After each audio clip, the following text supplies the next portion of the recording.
10년 전 전체 토종벌의 75%를 죽일 만큼 낭충봉화 부패병은 토종벌 산업에 큰 타격을 주었습니다.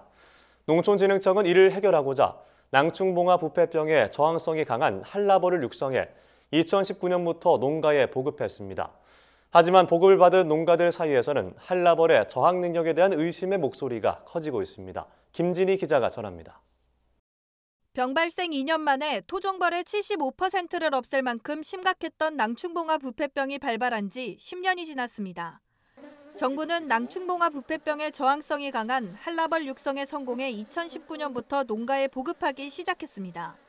보급이 시작된 지 2년이 지난 지금 일부 한라벌을 키우는 농가에서는 잡음이 끊이지 않고 있습니다. 전남 보성군에서 토종벌을 키우는 박기인 씨는 정부의 말을 믿고 지난해 한라벌 70군을 보급받았습니다. 하지만 얼마 지나지 않아 낭충봉화 부패병에 감염돼 한라벌 본군을 전량 소각해야만 했습니다. 박기인 씨가 있는 전남 지역뿐 아니라 경기, 강원, 경북 지역에서도 한라벌의 낭충봉화 부패병 감염 피해는 잇따랐습니다. 문제의 심각성을 느낀 박기인 씨는 지난 3월 국민신문고에 민원을 내기에 이르렀고 농진청으로부터 답변을 받았습니다. 담당 부서인 농과원 기술지원팀에서는 보급된 한라벌에 대한 본군 현황을 전수조사한 결과 1.6%가 질병으로 폐사한 것을 확인하였습니다. 라고 쓰여 있습니다. 하지만 실제로 한라벌을 키우는 농가들의 입장은 달랐습니다. 일부 농가들은 한라벌의 저항성이 의심된다고 주장했습니다. 그럼 안 걸린다는 얘기거든. 걸리기는 걸려도 1.6%라면 현장에서 질병 걸리는 거 보면 1.6%가 아니고 수도 없이 한라벌 키는 사람한테 1.6%병 걸렸다고 하면 누구한테 물어봐도 그 거짓말이라고 합니다.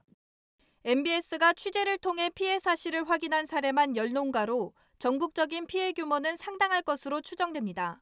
특히 MBS에 제보한 농가 중 피해 규모가 가장 큰 농가의 손실액은 무려 1억 5천만 원에 달하는 것으로 알려졌습니다. 실제 한라벌을 키우고 있는 경기 안성의 한 농가를 찾았습니다. 이 농가 또한 지난해 한라벌 8군을 구입했지만 겨울에 5군이 폐사하고 남은 한라벌 3군조차도 낭충봉화 부패병에 걸린 상태입니다.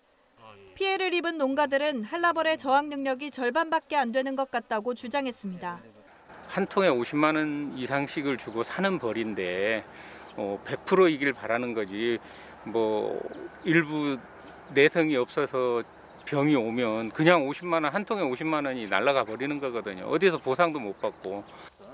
지자체마다 지원금은 다르지만 평균 50만 원의 한라벌 본군 하나를 구입하게 되면 자부담 금액은 20만 원에서 35만 원 정도입니다. 가축재해보험에 가입하면 낭충봉화 부패병 발생에 따라 손해액의 60%에서 80%를 보상받지만 연속해서 해당 질병이 발생하면 보상금이 절반 가까이 감액됩니다. 또한 그마저도 보상을 받을 수 있는 본군의 개수는 한정되어 있습니다. 피해를 입은 한라벌 농가들은 정부를 믿고 구입한 만큼 병에 감염된 이후 대처와 보상도 정부가 책임져야 한다고 주장하고 있습니다. MBS 김진희입니다.